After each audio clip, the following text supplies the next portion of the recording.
practice session. Oh no. Okay, webinar is live. That means folks are joining us momentarily, so we should be seeing our attendees join. Welcome everybody. Welcome. My name is Leo.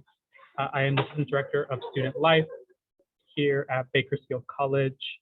I am joined by our panelists, Lynn Kemmer from Kern County Library, Emerson Case from CSU Bakersfield, also Marcela Gamino here at Bakersfield College as well, and our BCSGA President, Edith Mata. Thank you all so much for joining us. The webinar is live now, so we have guests trickling in. Thank you so much for being with us today. We are going to get started in just a few minutes. The doors are open now, so to speak.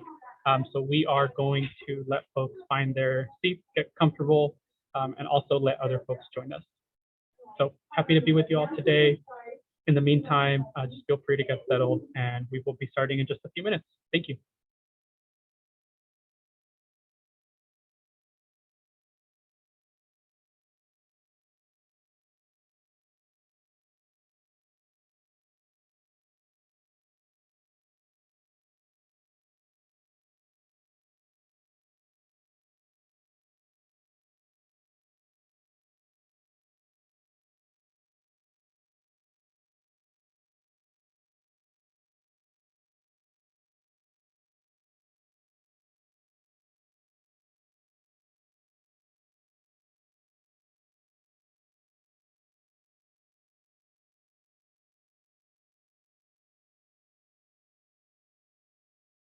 Hi again, folks. Welcome to our one book project kickoff.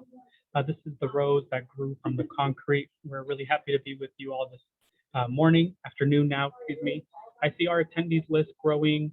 We're going to give folks just a few minutes to join us. If you are looking for anyone to join this event, they can still register. They can still join the event, and we'd love to have them. We're going to be going live until 1:30 p.m. today. As you can see here, this is just our one book kickoff event, The Rose That Grew from the Concrete. Thank you so much for being with us. I'm Leo, Director of Student Life here at Bakersfield College, and we'll get started in a few minutes, letting folks join us here and finding their seats.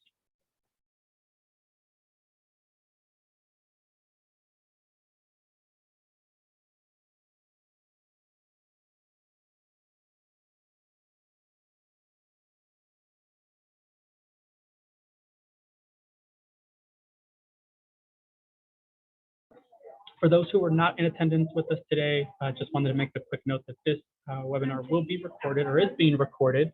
And so therefore, if anyone gets to miss it today, not a problem. We will be sharing this for the next couple of weeks just to kind of share it with the world who wasn't able to join us.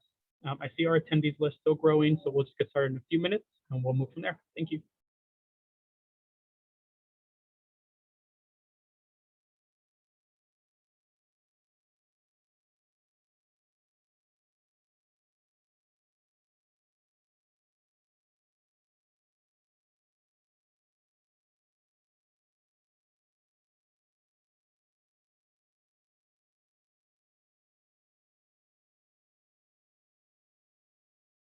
I also want to add, if anyone is still interested, if you know somebody who's trying to join the webinar and was struggling maybe to find the link, I'm going to share that link in the chat once again. So if you look to the chat, you should see a link to register for this event that'll grant them immediate access into our webinar. So feel free to send that to whoever you'd like, text a friend, ask them to join us this afternoon, and hopefully they can see us. Again, as I mentioned, this webinar will be recorded, and so this will be able to be shared after the meeting is done today. But again, thank you all so much. We'll get started just one more minute here.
All right, y'all, it's game time. I think we are ready to rock. Welcome everybody again. My name is Leo. I am the Assistant Director of Student Life here at Bakersfield College. You see me on screen, but behind the curtain, I am joined by my co-host and panelist, Lynn Kemmer from Kern County Library, Emerson Case from CSU Bakersfield, Marcela Gamino also here at Bakersfield College, and our Bakersfield College Student Government Association President, Edith Mata. Excited to be with everyone here today. I wanted to just take a couple minutes and introduce the events, the program, kind of this is the kickoff. I'm excited to be with everyone and be joining the One Book Project for the first time, me this year. Thank you all so much for having me and letting BC be the kickoff event. So a couple things, we are in a webinar format, which enables us to do a couple things here. If you look to the bottom, you'll see a Q&A module. If you have any questions for the panelists, we'll be taking questions at the end. You can submit them to the Q&A. If you would prefer to use the chat, you can also use the chat function. There are two different chats, so to speak. There's the host and panelist, only we will see that. So if you're messaging us, only we will see that. But if you're wishing to communicate with all others in attendance, make sure that you have that option set to everyone. Otherwise, again, I'm happy to be with you all. I'm going to just jump right into it and allow Lynn to take over in a second. I just want to thank again CSUB and Kern County Library for putting this program together. BC is so grateful to be a part of it. I also want to give a special shout out to our adult education team. We are here trying to share resources with the community, and I hope that folks can really take from this event to know the resources that exist in our community. So Lynn, take it away. Thank you so much. Thank you, Leo. I'm really, really happy to be here and super excited about the way this kickoff event has come together for all of us and the partnerships that we've been able to forge with Bakersfield College this year again, and Leo, as well as Emerson Case with California State University, Bakersfield. English professor there who is handling the author event, which is going to be the end of November. And also, most importantly, the Lupe Student Organization and the EOPS department, the people that are here with us today that will be sharing their stories. I'm really excited to hear them. And we as a library, I just want to say, are really highly focused on making sure that people are able to connect to information and resources that will help them succeed. And the themes that we're exploring this year are immigration and assimilation, home, cultural identity, and blazing new trails, first generation college students. And with that in mind, we wanted to talk with dreamers and other individuals that had come to the country and were seeking an education. So we also want to connect people with college resources that will open those pathways to a college degree. I would like to navigate the Kern County Library web portal, which is where you will find all of the partner programs, as well as all of the Kern County Library programs. Beal Memorial Library, as well as 12 of our other branches, will be hosting on-site and hybrid events to include English and bilingual story times, craft workshops, panel discussions, author visits, and book clubs and book discussions. We have a lot of really fun things going on, and the library is open face-to-face. So if you want to attend, you can check our Facebook pages, or you can visit the Kern County Library website and click on our hours and locations, and you can see which libraries are open. And there are links directly to the Facebook pages where you can see the events that are happening at specific branches. The web portal we're really particularly proud of because it houses our reading challenge. So people can enter into our reading challenge and earn badges reading the main title, which is A Dream Called Home by Reina Grande, as well as companion titles, which are listed in the web portal, and I'll show you in a moment. And also we link to all of the programs, and they will reroute you to different places. So let's see, I'm going to share my screen and go to,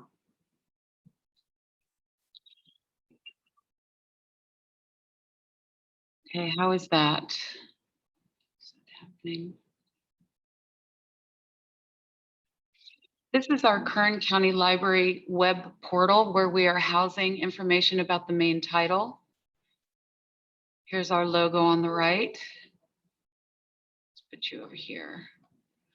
You can also link to our flyer, which has been updated to include our Toastmaster events. We have writing workshops, speech writing workshops that are happening, as well as presentations of those speeches prompted by this year's themes. And those workshops and presentations are going to be hosted in English and Spanish. They'll be happening on site here at Beale Memorial Library, and the presentations will be happening in the auditorium so people can attend and watch the presentations, or they can register to watch the presentations online. And again, all of the links to be able to do these things are on the One Book page. Can you see this clearly, Leo? Just checking. Am I in the right? Yeah, everything is coming through really clearly. Excellent. Thank you so much.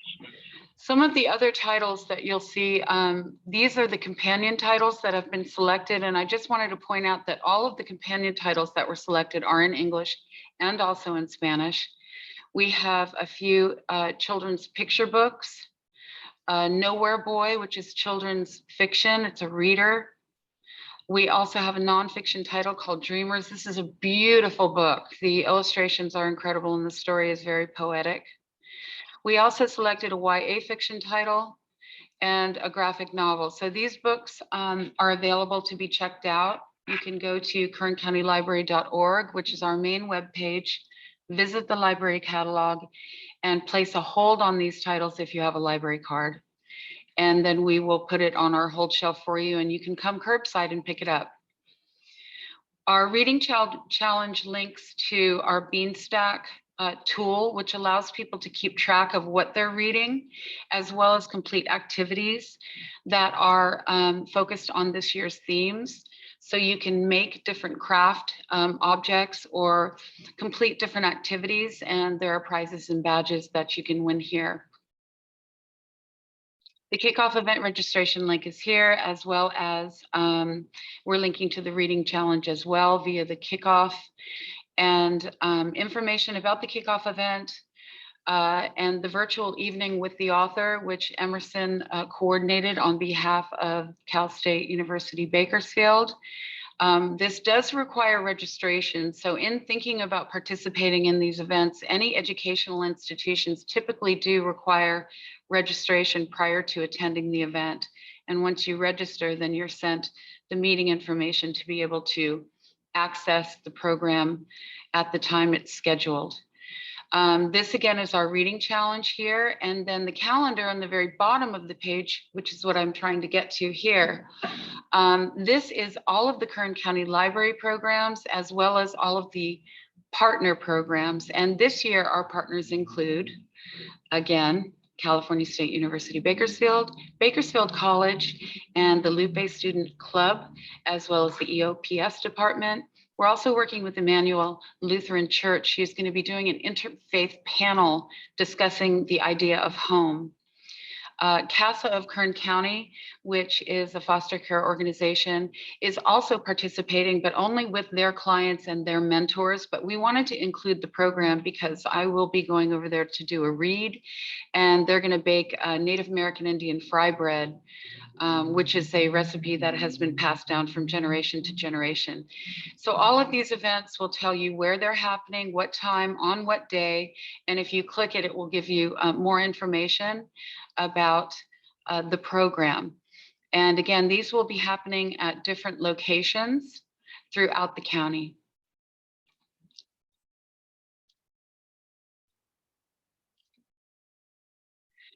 The last thing I'd like to mention that I'm really super excited about is that California State University and Mandy Rees, who is with the theater department, is directing a play that was written specifically for One Book this year. And it follows the stories of 4 individuals, and there are 4 showtimes. It's currently on site, and it's going to be at the Doré Theater at CSUB. And the showtimes are 7:30 and 2 p.m. on a Sunday. So they have 4 showtimes. So you're going to keep loading, and then it's going to keep showing you all of the events that are happening and that have been scheduled by the library as well as our county partners. So going back to the main portal, again, this is where you'll find everything One Book related, links to register for different events, contact information if you have any questions. And with that, I would like to hand it back over to Leo, and thank you very much. And thank you all for being here. Thank you so much, Lynn. And again, as Lynn mentioned, thank you all for being here. A quick note, I want to make sure that folks also know that there is a live transcript for closed captioning available. If you look at the bottom of your screen, you should see CC so that you can see the subtitles being shared. It's a big help to me. I hope it's a big help to you. But I don't want to delay. I also want to introduce our English faculty at CSU Bakersfield, Emerson Case. Professor Case, thank you so much for being with us. I'll turn it over to you. Thank you very much, Leo. First of all, I want to say good afternoon to everybody, and I want to send everybody greetings from all the students, staff, faculty, and administration here at CSU Bakersfield.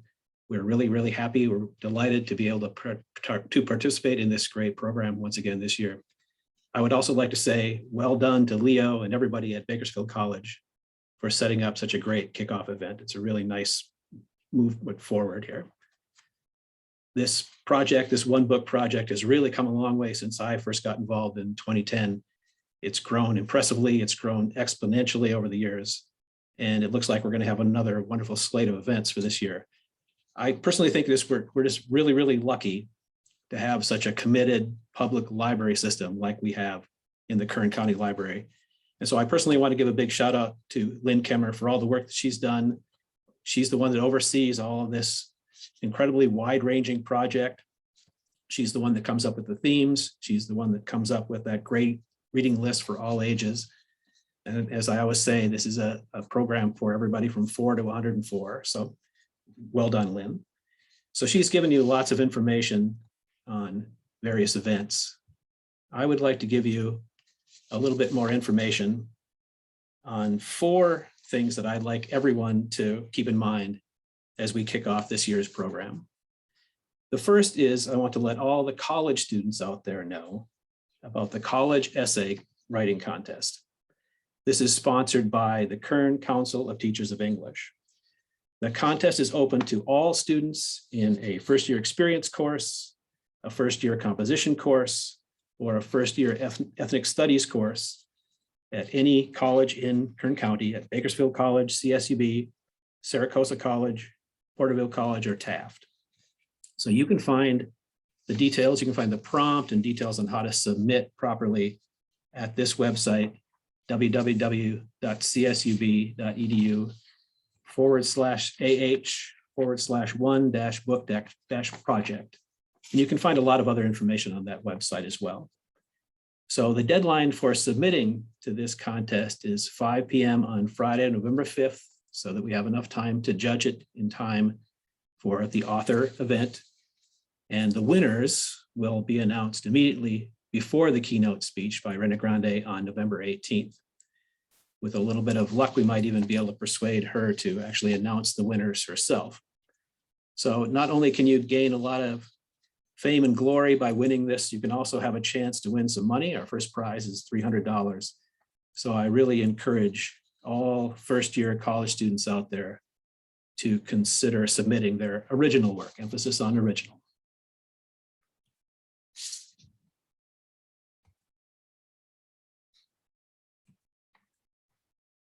Second, since we will be unfortunately virtual again this year, as we were last year, we're asking anyone who has a question that they'd like to ask Rena Grande to submit their questions ahead of time. Ms. Grande will then look at all of the questions, look at the list of questions, decide which ones she'd like to answer. And then immediately after her keynote speech, she'll respond to 20 of the questions that you have all submitted. So to have one of your questions considered, you will need to email the question to me at ecase@csub.edu by 5 p.m. on Friday, November 12th. And I would encourage everyone who submits a question to let me know a little bit about you as well, so I can share that with Ms. Grande when we ask the questions.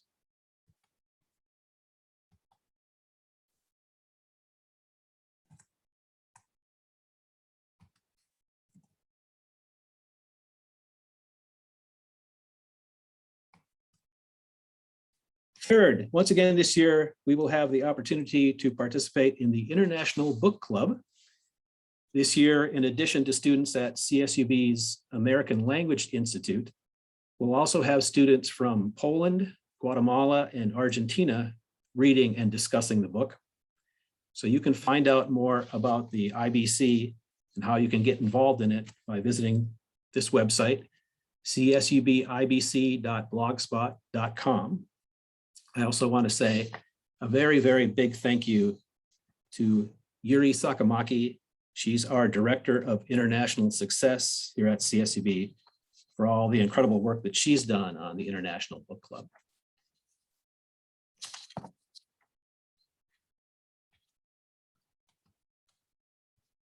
And finally, I hope everyone will join us for the main event, the One Book Project's keynote speech, a virtual evening with Reina Grande, which will take place, again, virtually, beginning at 7 p.m. on Thursday, November 18th. Ms. Grande will first give a talk on her book, A Dream Called Home, and then we'll answer 20 of the questions that have been submitted. So you can find links to the event, which you'll be able to join either through Zoom or through Facebook Live. These links will eventually be found on that website, www.csub.edu/ah/one-book-project. So this year will actually mark the 15th year in a row for CSUB to sponsor this author event. Over those 15 years, in my various capacities here at CSUB, I've had a lot of opportunities to attend meetings and conferences that are about, or at least somehow touched upon, community reading programs like the One Book Project. And I can tell you with absolute certainty that no community comes anywhere close to having the number and variety of partners that we have here in Bakersfield and Kern County. To have a public library system partnering with colleges, with school districts, with community organizations, with businesses, to the extent that we've had over the last 15 years or so, is something that we can all really be proud of. And I can tell you from firsthand experience that there are a lot of people out there who run these kind of programs who are really envious of us. So we should really be proud of that. So again, I want to encourage everyone to get involved in one way or another in the read. You are literally joining with thousands of people in this community, but now you're also joining with people in Europe, in Central America, and South America, and reading that book. So I really encourage everyone to really get involved. So at this time, I'll turn it over back to Leo.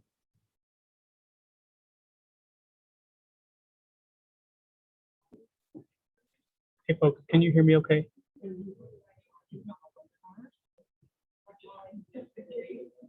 Okay, thank you.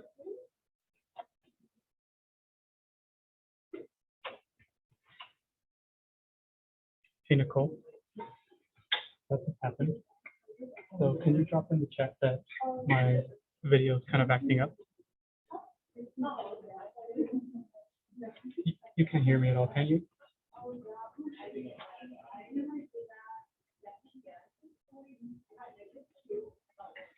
Just, you can hear me?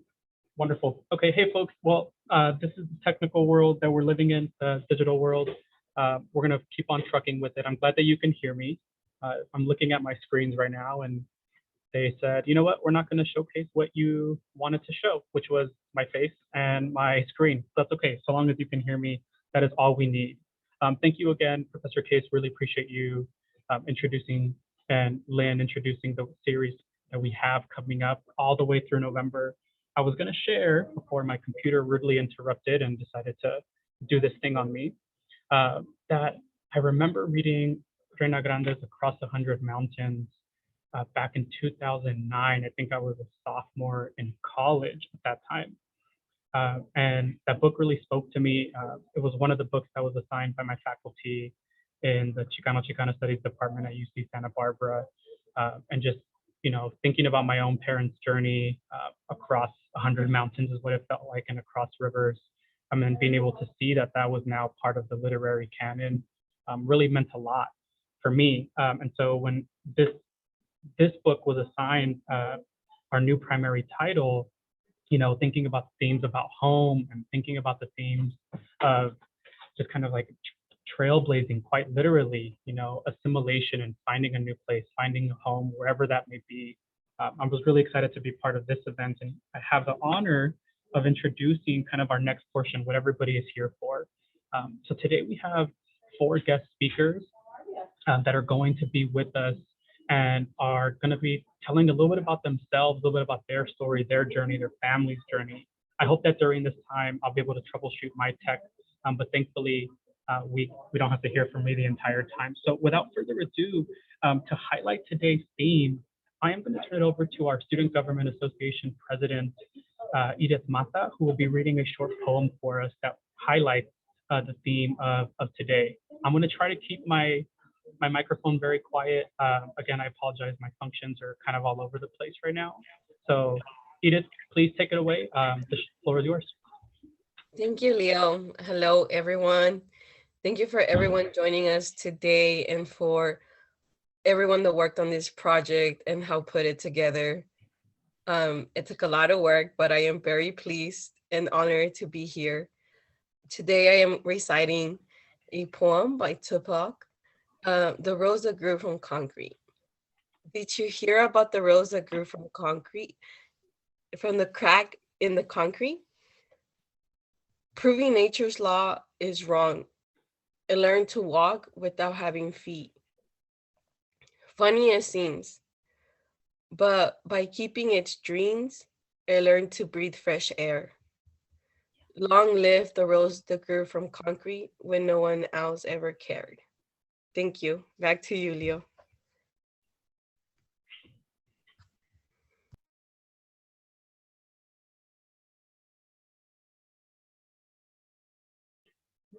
Edith, can you hear me? I can hear you. Wonderful, thank you. Thank you again, y'all. Again, just trying to bear with me. I appreciate the grace. So thank you so much, Edith, and thank you for introducing the topic. We're going to keep moving along. Marcela, I'm going to see if I can share my screen here. So if you all can just kind of give me some feedback, that would be fantastic, as I have the visuals here. Give me 1 sec, and then we will keep the party moving forward.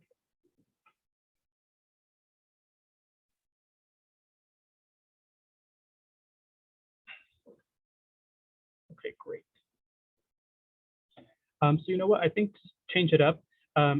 Edith, if you're ready, just while I troubleshoot the videos on this side, I'm going to ask, since you are one of our few live speakers, if you can actually kick us off. And in the meantime, for our panelists, Marcela, I'm going to send to you the videos here for the rest of our other guest presenters. Edith, is that okay with you? Yes, I can start it off. Okay, whenever you're ready, the floor is yours. Okay. Okay, hi everyone. I am going to be reciting Lily's story. Okay, so I was born in the US from immigrant parents. My mother was deported when I was 1 year old. Once in Mexico, she found out another blessing was on the way. She had my younger sibling in Mexico, and after having her, she had to migrate back to the United States to be able to support both of us. Having to leave us behind with my grandparents for 7 years, Mexico was my first home. When I was 8 years old, my mother went back to Mexico to pick us up. When I arrived to the US, I encountered endless challenges. As a young child, it was devastating migrating to a new country, leaving everything I knew behind, everything that I called home, restarting all over. New country, new language, new mom, new dad, new siblings, and new school. When I arrived, I encountered domestic violence at home, leading leading me to go into foster home, being molested by my foster parent, the school, child protective services, my parents, and the system had failed me. I was a broken child walking around, hating myself and trying to find comfort in the streets. Dropping out of high school to become a teen mom to raise the child alone. You would say there is no hope, but the seed that fell through the cracks sprout and bloom. With a little support, kindness, and mentorship, obtaining my high school diploma, enrolling in college, graduating with an associate's degree in business administration, being involved at many levels in my community, advocating for myself and others like me, becoming the greatest mother and healing from the trauma endure, finding self-love, filling up my cup and inspiring others. I am the rose that grew from concrete, the essence of resilience and resistance, proving the odds wrong.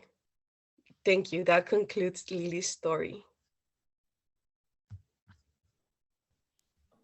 Eddie, thank you so much. Really, you can't see it right now, but everybody's giving you a round of applause. And one, I appreciate you starting us off with the poem and then being able to share a little bit about Lily's story as well.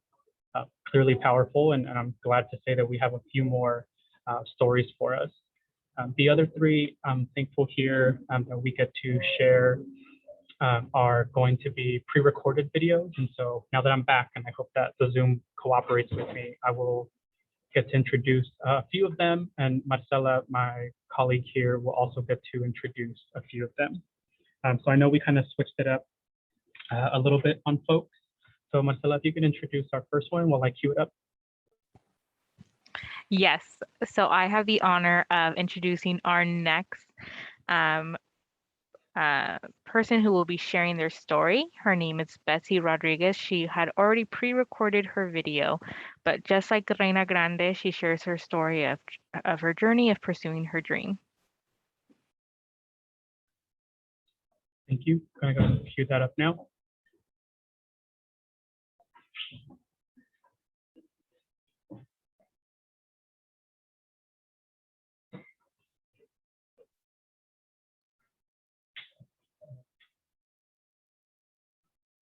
Hi, my name is Betsy Rodriguez, and this is my story.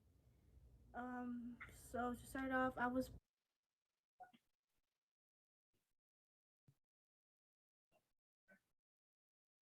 born in Tecate, Mexico, and I was raised in Tijuana to the age of 7. And through that age, I remember vividly that from like probably 5, 6, 7 years old, I remember living in an abusive household, just how the author did.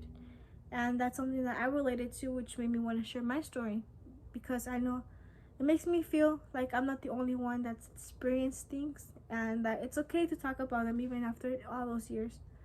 So yeah, continuing from 0 to 7, the abusive household, a typical Mexican abusive household with the man beating the wife. But in this case, I was the one protecting my mom. I was the one that would defend her. I was the one that would get in between things, make sure that he wouldn't hurt her anymore, that he wouldn't hurt my brother or my older sister. I would have to like drag her out of the house, blooded, like with blood all over her, with bruises and everything. Drag her out, drag my brother out, make sure that they were both okay, make sure that she was conscious enough to drive us somewhere safer. And I feel like that's something that no kid that age should experience, but I got to live through that. And so yeah, also through that same period of time, well, just like 7 years old, I was involved in a school shooting between the narcos and the police. We were, my school was caught in the crossfire. We were pretty much held as hostages. Unfortunately, some students and teachers did die. It was a very tragic day because we lost their lives, and it was very traumatic for me and the other kids, especially because we were so young. That made me not want to go to school anymore. I was afraid that just by walking to school, I was going to get caught in the crossfire again. So my brother's dad had the idea of bringing us to the United States. My mom knew that he was gonna try to kidnap us and take us away from her to hurt us more than what he already did. So she tagged along and left my older sister behind, which is something my older sister resents from her. But we can't believe my mom because she had to protect my brother and I, which we were the smallest ones at the time. My brother's dad told us that we were going to Disneyland. It was going to be something fast, due to me being a good student, that it was just a reward. But we ended up staying.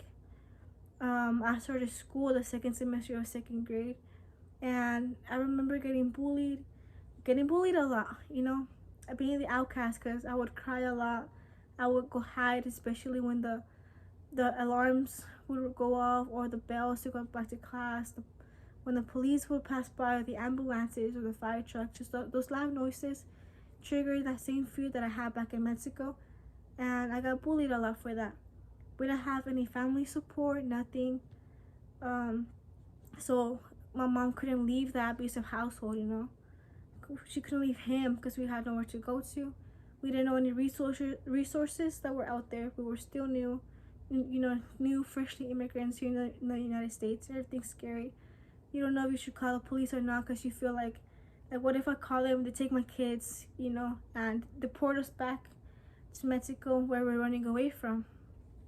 And that's why there's no police report, no way of showing, okay, he abused us all those years, but what did stick was those memories, the bruises, physically and mentally, which is something that I've had to deal with during therapy and stuff that I used to go to during high school. Because that man didn't leave our lives until I was 16. We always had that fear that what if we call the police and they deport us? What if we say the wrong things and they can't help us? Because we've seen so many cases where immigrants go seek for help and unfortunately sometimes they deport them. Let me see. Throughout middle school, I always tried being the 4.0 student, top of the class, graduated with honors. Try to get involved in musical things, sports and stuff. And I tried getting more involved in high school to get out of the house. I didn't want to be there. I didn't want to be the one having to protect my family still. Because I wanted to feel normal. I wanted to feel like a kid. But until the age of 16, we finally got a restraining order due to since it's September and it's Suicide Awareness Month. I guess I could talk about this. I used to self-harm, because I couldn't deal with the stress of school and home. I didn't have anybody to talk to, so that was, my way to escaping the school. Ended up finding out, calling the police and stuff, getting CPS involved. But what we did get to do was get him out of our lives, get a restraining order for a couple of years, and through those years, I got better, I got the resources that I needed. So those were some of the bumps in the road, of me growing up. Yeah, so I graduated high school, first generation student. I thought my mom was gonna be proud. But ever since my brother's dad left, it looked like she was going through deeper depression. And it looked like she was taking it out on me, which led to me not being 20 and getting kicked out of my house. Being moved out, living here with my now husband, because I got married. He's in the military, He's the home the home and the family that I always looked for, And I feel like that's how the author's story is. She went through everything, and she found a story, not a story. She found her home throughout her story.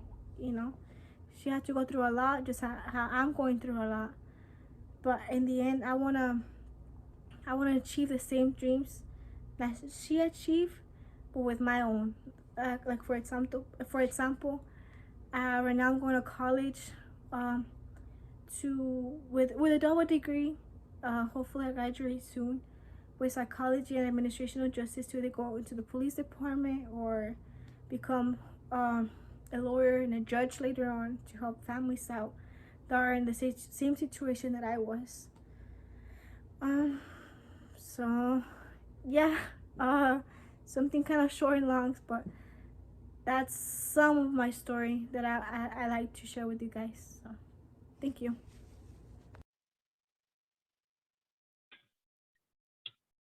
Again, Betsy, thank you so much for sharing that with us.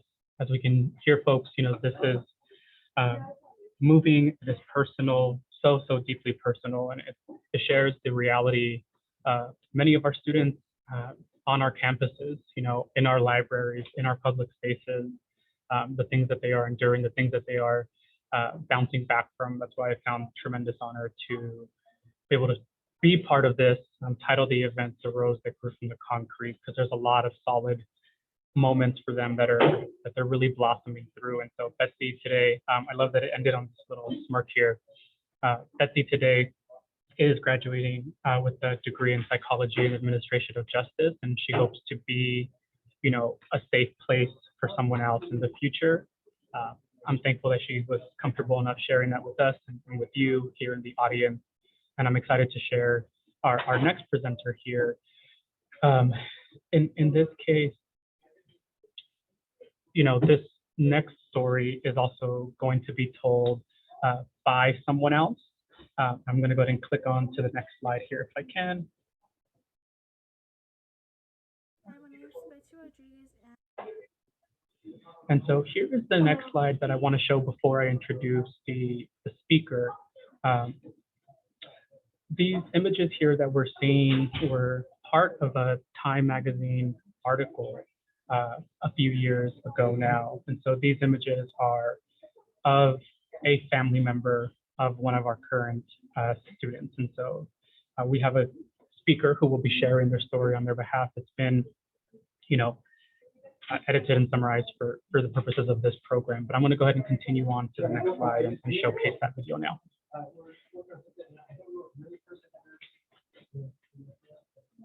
Good afternoon.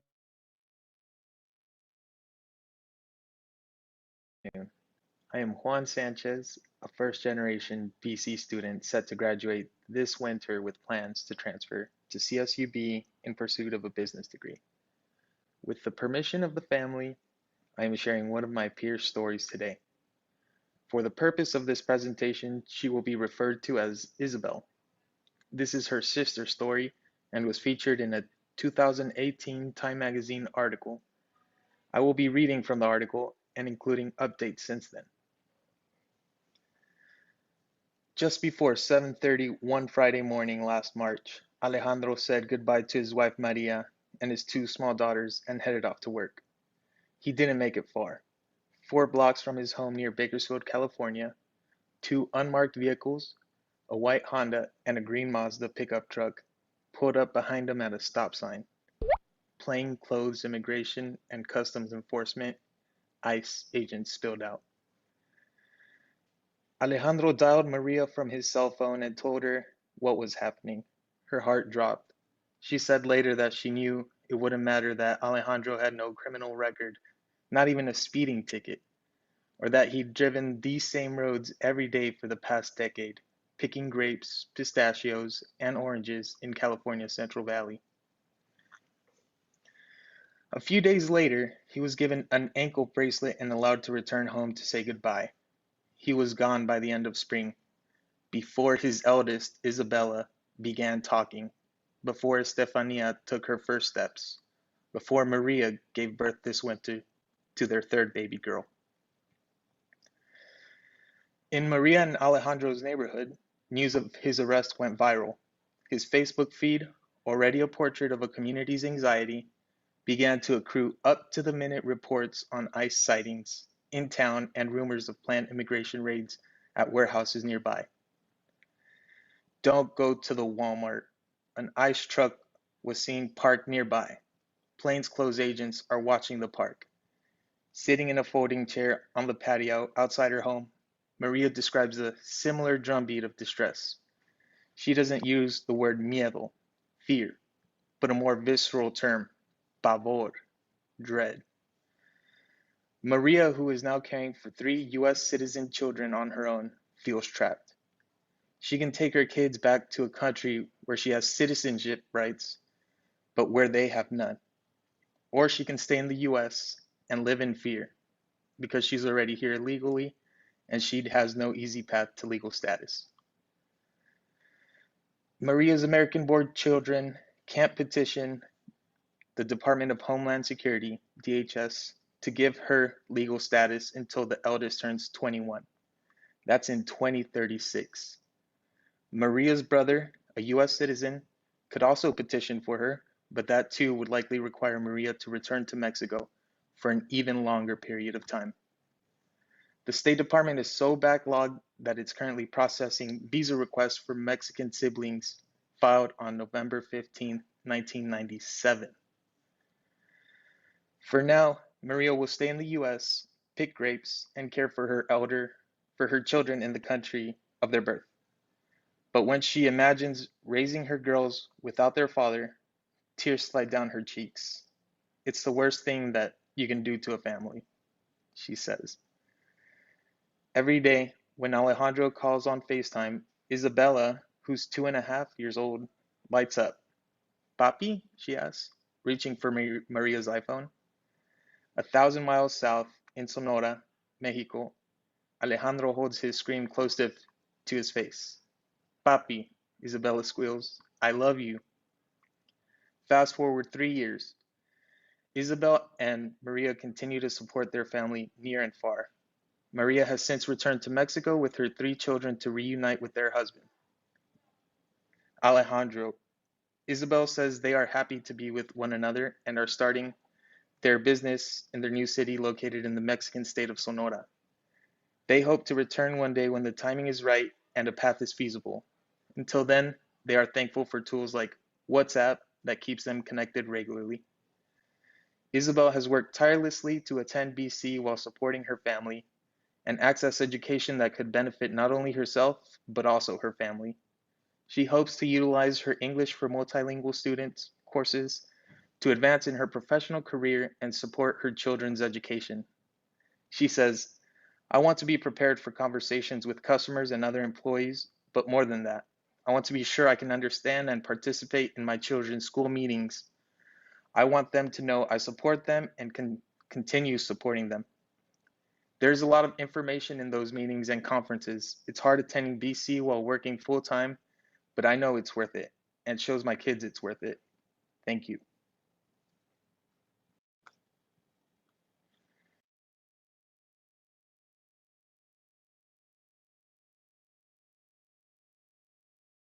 Hi, Leo, you're muted. Of course, I'm muted, right? Again, I want to thank Juan Sanchez for sharing on our students' behalf. But more than that, I want to share the family for giving us permission to share this little snippet kind of what their life has been like, what it's like. The updates that Juan shared at the end are most recent. And so the family is doing well. Our students is doing well, and she's happy that she's still able to attend courses while raising her children and working. I'm going to move on to our next speaker, who my colleague Marcela will introduce, and we will continue our programming from there. Our last speaker will be Hugo Maldonado. He will be sharing a story of an alumni from Bakersfield College who shares about her journey in pursuing education and her family.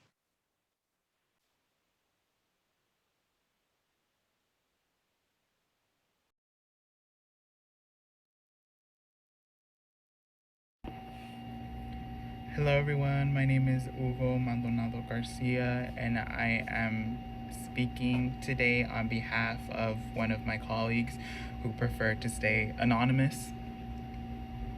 She is a senior at Cal State Bakersfield pursuing an education in psychology and is a first generation in her family to attend college.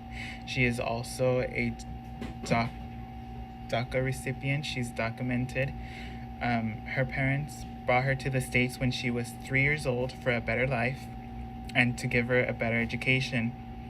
She grew up in a small town called Lamont, where the majority of people are undocumented and agriculture workers. Her parents worked hard, sometimes extra hours. There would be nights where she didn't see her dad due to his work schedule, and to make sure that there was a roof over their head and that they had food at their house every night. Growing up, she did face a lot of challenges in school. She would get bullied for her brown skin color, for her accent, not speaking English at the same rate as everyone else and her classmates, which led to her self-esteem to go down. She didn't have a great support system from her teachers or staff because she didn't feel comfortable speaking out about those issues because the majority were for a different race. During her high school years, she didn't get any support from her counselors or teachers, knowing that she was undocumented. They never shared resources or guidance about college or financial aid. In fact, she wanted to attend her dream school, which was community college in Santa Barbara, but her counselor in high school had told her that she couldn't attend, first because she was undocumented and there was no financial aid for her, and the second is because it was very expensive and the city was very expensive to live in and she wouldn't be able to afford it. However, thankfully in 2012, DACA was passed and she was able to get a work permit and she started working. In 2018, she decided to move to another state in Utah.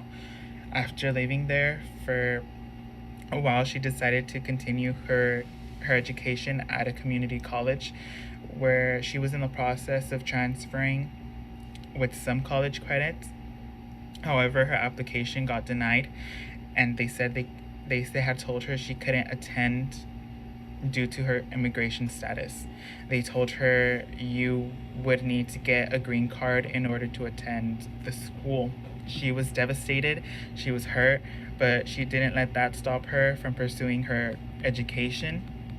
She then returned back to California, and ever since then, she's been blessed with many opportunities, and soon she will be done with her undergrad studies, and she will continue on to grad school. Everything she does is to give back to her parents, her son, and her community. She also wanted to help undocumented students reach their educational goals. She wants to be that support system that she never had growing up. And thank you for your time.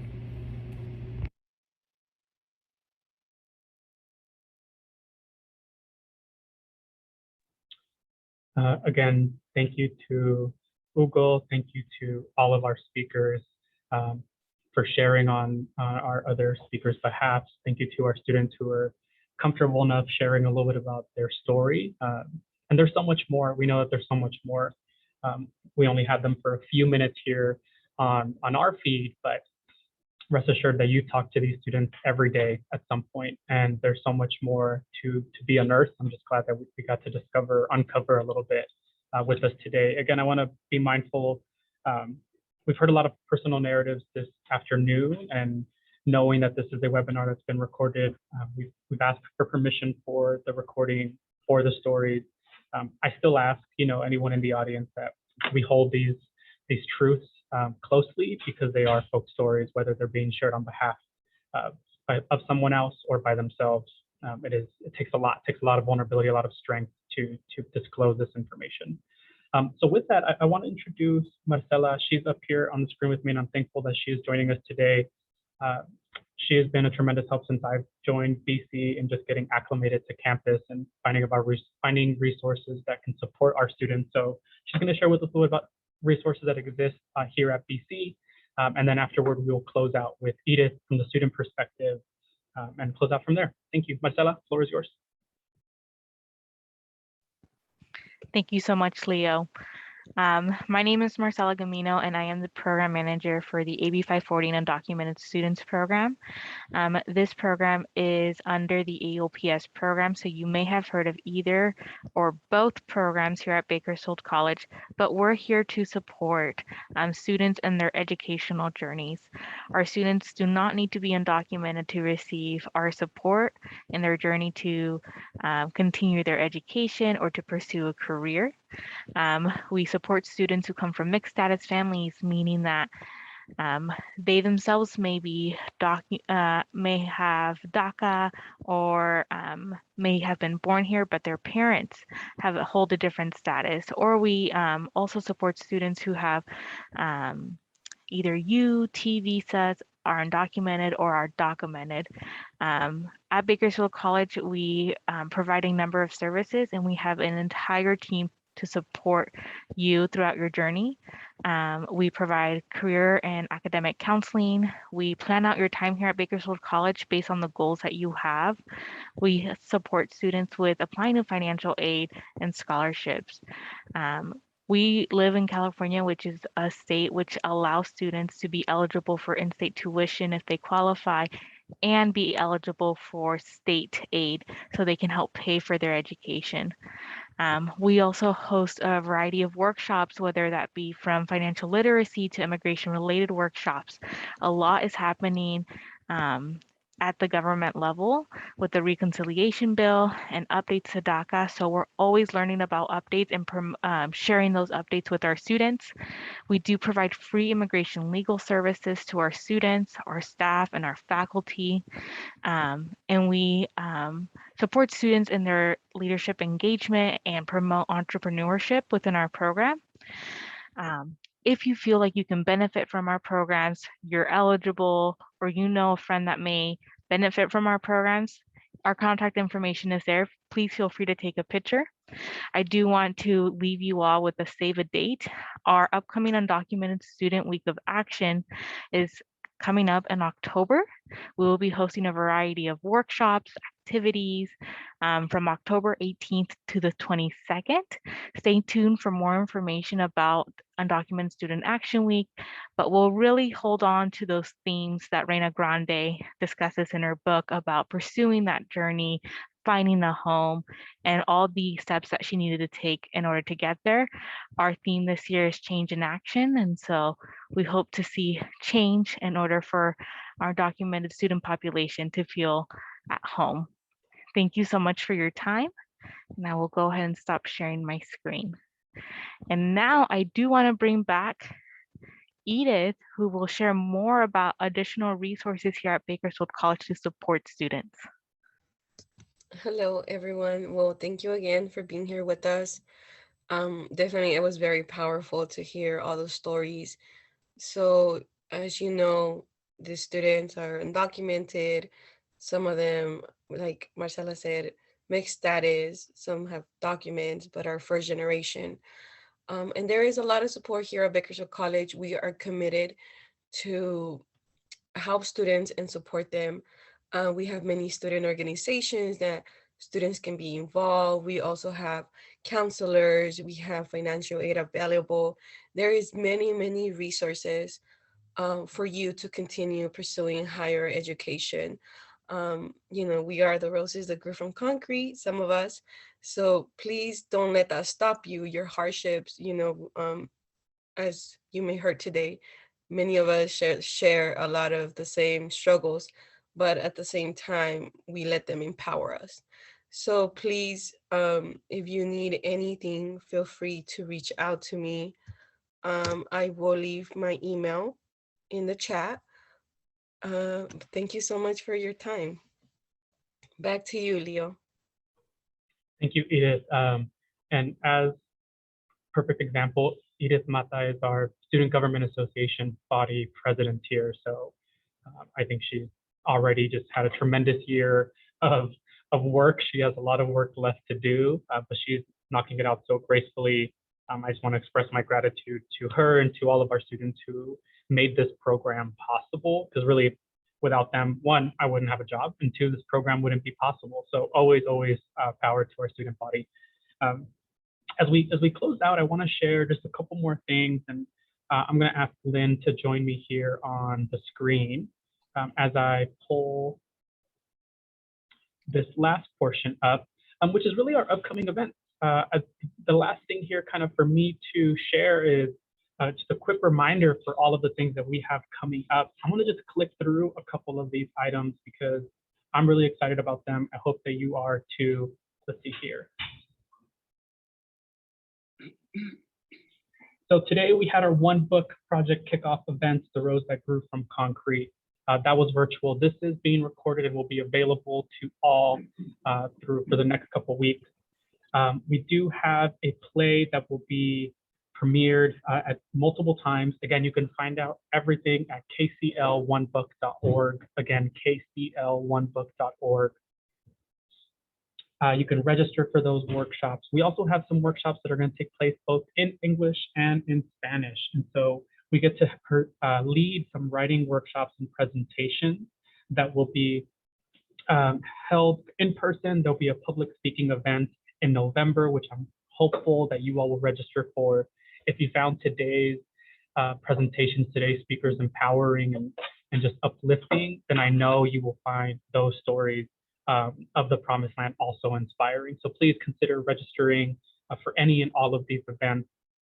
Then moving forward, we have, and these are only a few, again, see kcl1book.org for the full slew of events, but we have Faithful, Home is Viewed by World Religions. That'll be a panel discussion about a month from today, 7 p.m., also virtual, just discussing home as it's viewed by different faiths around the world. And then, of course, we have our author keynote, Reina Grande, November 18th. Special shout out to Cal State University, Bakersfield, and the faculty and all the programming that's being done to make this, again, a three-part effort, between everybody. We're really coming together and making sure students know about resources. The community knows what events exist to bring us together. The One Book Project is incredible. Lynn, I want to check in with you and see if there's any other thoughts about these upcoming events. Thank you, Leo. I just wanted to point out, I'm really excited about the collaboration with the Toastmasters, the Bakersfield Toastmasters, and also Metamorphosis, which is the Spanish-speaking Toastmasters group. And we are hoping, the workshops are drop-in, so anybody can drop into any workshop at any time. And the Toastmasters will guide the participants in the speech writing process. So if anybody has to do any type of public speaking, whether it be for a job interview or work related, or if people have hesitation about their skills, that's what the Toastmasters do, is they teach you to speak in public and to be concise, and they will work with you on writing the speech. And then the presentations, those workshops are going to be on the same days at the same times at Beale Memorial Library.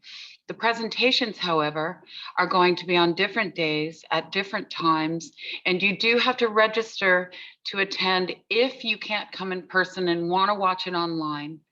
However, if you want to come in person, it will be in the auditorium here at Beale.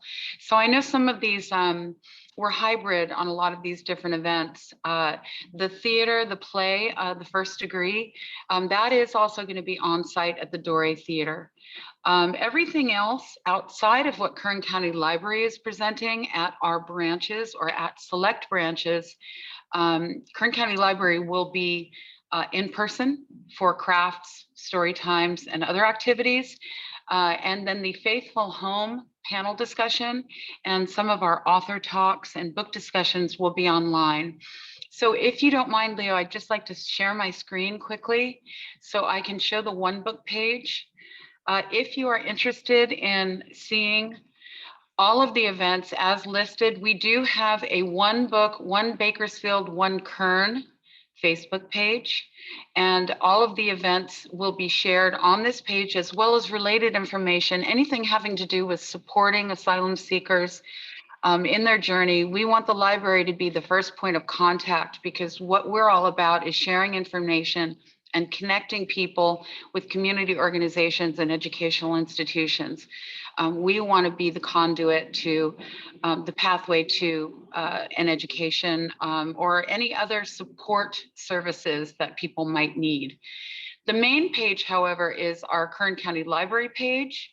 And you would just do a search, County Library, in the search box. It doesn't even matter if you have a typo, and then you click here and you click on the events, and all of the events will be listed here. And this is where you would actually click on the workshop